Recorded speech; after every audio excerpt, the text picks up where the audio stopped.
ونشهد أن لا إله إلا الله وحده لا شريك له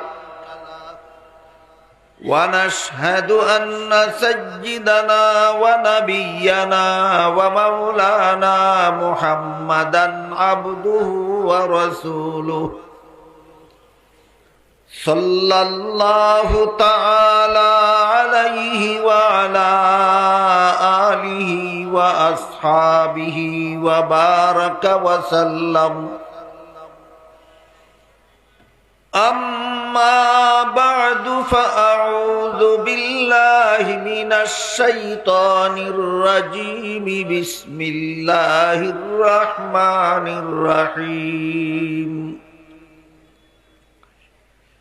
يا أيها الذين آمنوا أطيعوا الله وأطيعوا الرسول وأولي الأمر منكم فإن تنازعتم في شيء فردوه إلى الله والرسول. وقال رسول الله صلى الله عليه وسلم: تركت فيكم أمرين لن تضلوا ما تمسكتم بهما كتاب الله وسنة رسوله أو كما قال عليه الصلاة والسلام. শ্রদ্ধেয় সভাপতি হযরত উলামায়ে কেরাম, সম্মানিত সুধী সমাজ, দূর দূরান্ত থেকে আগত সর্বস্তরের মুসলমান ভাইয়েরা আমার, পবিত্র কোরআনের এক আয়াতে আল্লাহ বলেন, আল ইয়াউমা আকমালতু লাকুম দীনাকুম। এর অর্থ হলো, আমি আজকে তোমাদের ইসলামের বিধিবিধানকে পরিপূর্ণ করে দিই। সুস্পষ্ট ভাষায় আল্লাহ কোরআনে ঘোষণা দিয়েছেন, ইসলামের বিধিবিধানকে আল্লাহ পরিপূর্ণ করে দিয়েছে। এই পরিপূর্ণতার যত ব্যাখ্যা মুফাসসিরিন কেরাম তাফসীরের কিতাবে লিখেছেন, সবগুলি ব্যাখ্যার সারমর্ম হলো, ইসলামের বিধিবিধান মানব জীবনের সব সমস্যার সমাধান। সকল ব্যাখ্যার সারমর্ম, ইসলামের বিধিবিধান মানব জীবনের, এটা যেন আমরা কোনোদিন ভুলে না যাই। ইসলামের বিধিবিধান মানব জীবনের সব সমস্যার সমাধান। তবে ইসলামের এই সমস্ত বিধিবিধান পাওয়া যাবে কোথায়? এই প্রশ্নের জবাবটা এখনো আমাদের সমাজের অনেকের কাছেই অস্পষ্ট। ইসলামের পরিপূর্ণ বিধানগুলি পাওয়া যাবে কোথায়? এই প্রশ্নের জবাব দিয়েছেন আল্লাহ পাক রব্বুল আলামিন সূরা নিসা এর 59 নম্বর আয়াত। সেই আয়াতটি আজকে আমি আপনাদের সামনে তিলাওয়াত করেছি। তাতে আল্লাহ বলেন, ইয়া আইয়ুহাল্লাযীনা আমানু আতিউল্লাহ ওয়া আতিউর রাসূল ওয়া উলিল আমরি মিনকুম ফাইন তানাযাতুম ফি শাইইন ফারুদ্দুহু ইলাল্লাহি ওয়ার রাসূল। এর অর্থ হলো, আল্লাহ বলেন, হে ঈমানদারগণ, হে মুমিন মুসলমানগণ, তোমরা আনুগত্য করো আল্লাহ, আর তোমরা আনুগত্য করো রাসূলের, আর আনুগত্য করো তোমাদের হুকুমদাতাগণের। আর যদি কোনো বিষয়ে তোমরা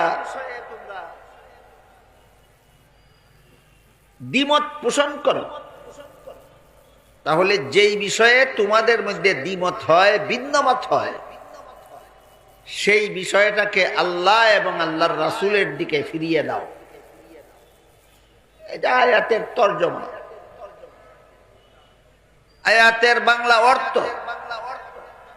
কিন্তু কোরআনের যে সমস্ত আয়াতের তর্জমা বা অর্থের দ্বারা মর্ম পরিষ্কারভাবে বুঝে আসে না, সেইগুলি ব্যাখ্যার মাধ্যমে বুঝতে হয়। আর কোরআনের এমন ব্যাখ্যাকেই তাফসীরুল কোরআন বলা হয়। যেহেতু আমরা প্রতি বছর এই মাঠে 3 দিন ব্যাপী তাফসীরুল কোরআন সম্মেলনে একত্র হই, সমবেত হই, তাই আমাদের সকলের মনে রাখা জরুরি যে তাফসীরুল কোরআন কাকে বলে। কোরআনের কোন আয়াত আছে যেগুলির অর্থ, যেগুলির মর্ম অর্থের দ্বারাই বুঝে আসে, আর কোন আয়াত এমন আছে যার মর্ম অর্থের দ্বারা বুঝে আসে না, ব্যাখ্যার দরকার হয়। যেসব আয়াতের মর্ম বুঝার জন্য ব্যাখ্যার দরকার হয়, সেই সব আয়াতের ব্যাখ্যাকেই কোরআনের তাফসীর বলা হয়।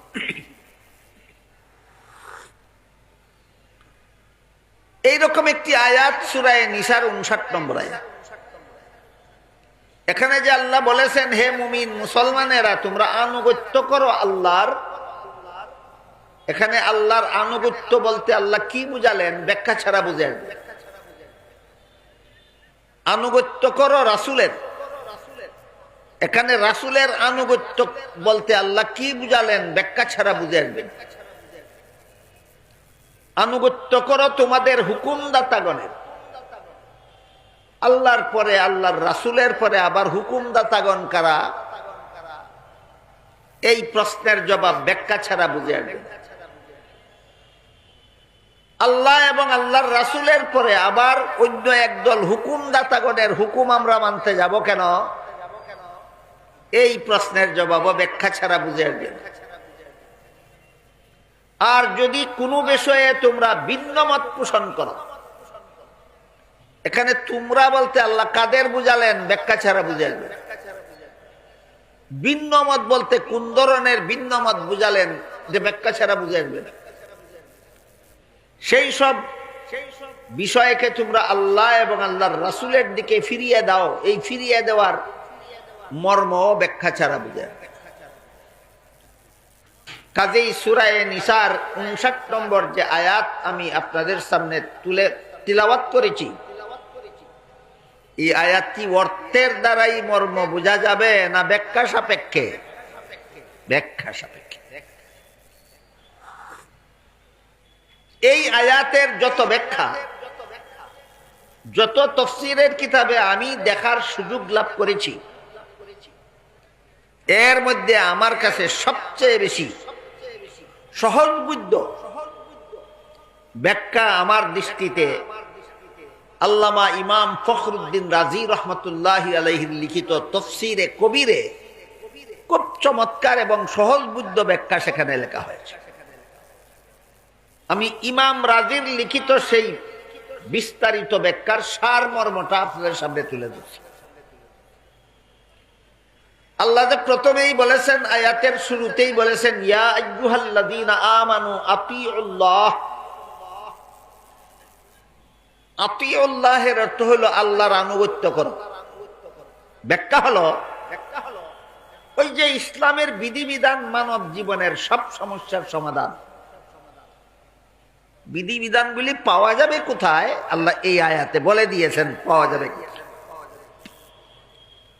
তাই ইমাম রাজি আয়াতের ব্যাখ্যায় লেখেন, আল্লাহ যে বলেছেন তোমরা আনুগত্য করো আল্লাহর, এর ব্যাখ্যা হলো ইসলামের যেসব বিধিবিধান কোরআনে পাও সেগুলি কোরআন থেকে গ্রহণ করো। এটাকেই আয়াতে আল্লাহর আনুগত্য বলা হয়েছে। তাহলে ইসলামের বিধিবিধান পাওয়ার প্রথম ঠিকানা হলো আল্লাহর কোরআন। এরপরে যে আল্লাহ বলেছেন ওয়া আতিউর রাসূল, তোমরা রাসূলের আনুগত্য করো। এখানে রাসূলের আনুগত্য করার ব্যাখ্যা হলো ইসলামের যেসব বিধান আল্লাহর কোরআনে না পাও সেগুলি যদি রাসূলের হাদিসে পাও তাহলে রাসূলের হাদিস থেকেই গ্রহণ করো। এটাকেই আল্লাহ এখানে রাসূলের আনুগত্য বলে আখ্যায়িত করেছে। তাহলে ইসলামের যাবতীয় বিধিবিধান একই ঠিকানায় পাওয়া যাবে না ভিন্ন ভিন্ন ঠিকানায়? ইসলামের বিধান পাওয়ার প্রথম ঠিকানা হলো আল্লাহর কোরআন, দ্বিতীয় ঠিকানা হলো রাসূলের হাদিস। আবার কোন বিষয় এমন আছে যেগুলির সমাধান আল্লাহর কোরআনেও খুঁজে পাবে না, রাসূলের হাদিসেও খুঁজে পাবে না। যেমন বর্তমান দুনিয়ার প্রায় সমস্ত দেশে মাইক যুগে আজান দেওয়া হয়, মাইকে একামত দেওয়া হয়, জমাত বড় হলে নামাজও মাইকে পড়া হয়।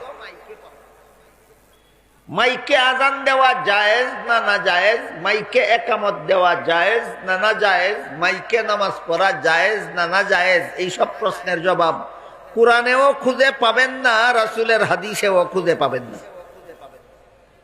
না আছে কোরআনের কোন আয়াতে, না আছে রাসূলের কোন হাদিসে। আবার বলুন তো ইসলামের